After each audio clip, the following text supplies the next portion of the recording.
வணக்கம். விளம்பர வேட்டை. கல்வி.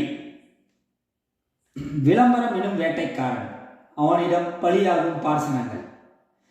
கற்கால மனிதன் கல்வியாளனான கம்பீரமான இனம் எண்ணினம். இன்றோ அந்த கல்வியின் குணம் தன்னை பெற தேவை நிறைய தனம். இதன் தொடக்க புள்ளியை துளாவி பார்த்தால் விந்தைதான் என்னவோ முடிவது விளம்பரத்தில். அடப்போடா, ஒரே வார்த்தை கிடைக்க அதிலேயே தொங்குகிறாய், எங்கள் மனதை உடைக்க என்கிறதா உங்கள் மனக்குரல்? மன்னிக்கவும், மைண்ட் வாய்ஸ்.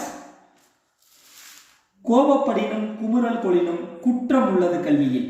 குற்றத்தை பின் பார்ப்போம், விளம்பரத்தின் வேட்கையை காண்போம் தற்போது. கீழ்நிலை மழலையர் வகுப்புக்கு வாகன போக்குவரத்து இலவசம். உன் பிள்ளை 2 படித்தால் 1000 கட்டண தள்ளுபடி.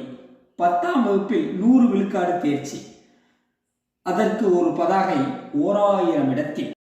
500க்கு 496 மதிப்பெண் எம்பள்ளி மாணவி என 7000 பதாகை எங்கெங்கோ வைப்பதெல்லாம் என் சொல்ல.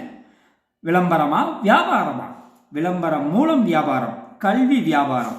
தொடக்கப்பள்ளி வாசலில் நடுநிலைப்பள்ளி பெருமை, நடுநிலைப்பள்ளியில் உயர்நிலைப்பள்ளி, உயர்நிலைப்பள்ளியில் மேல்நிலைப்பள்ளி, மேல்நிலையில் கல்லூரியின் கற்றல் திறன்.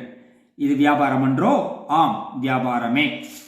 சரி, குற்றப்பத்திரிகை குறித்து ஆராய்வோம். 3 வயது குழந்தையை கல்விக்கூடம் அனுப்பினாய். முதல் குற்றம் தொடங்கும் இடம் அது. முதல் வகுப்பு மாணவனின் பள்ளி எடை 3 மடங்கில் உள்ளது.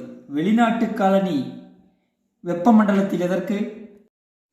மேல் சட்டையை கால் சட்டைக்குள் விட்டு கயிற்றை வைத்து கட்டி கழுத்தையும் இறுக்கி, என்ன இது 100 டிகிரி செல்சியஸ் வெப்பமண்டல உடையா இது?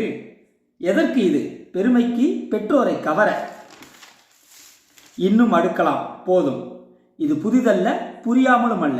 பெருமைக்கு எருமை மேய்க்கின்றோம். அரசு பள்ளி அதிலும் மேல். ஆசிரியர் கையில் குச்சி தவற, மாணவன் கையில் கத்தி பதற.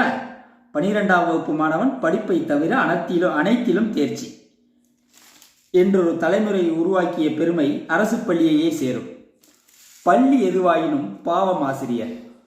தோள்கள் பிணைத்த துரோணர்கள். நன்றி.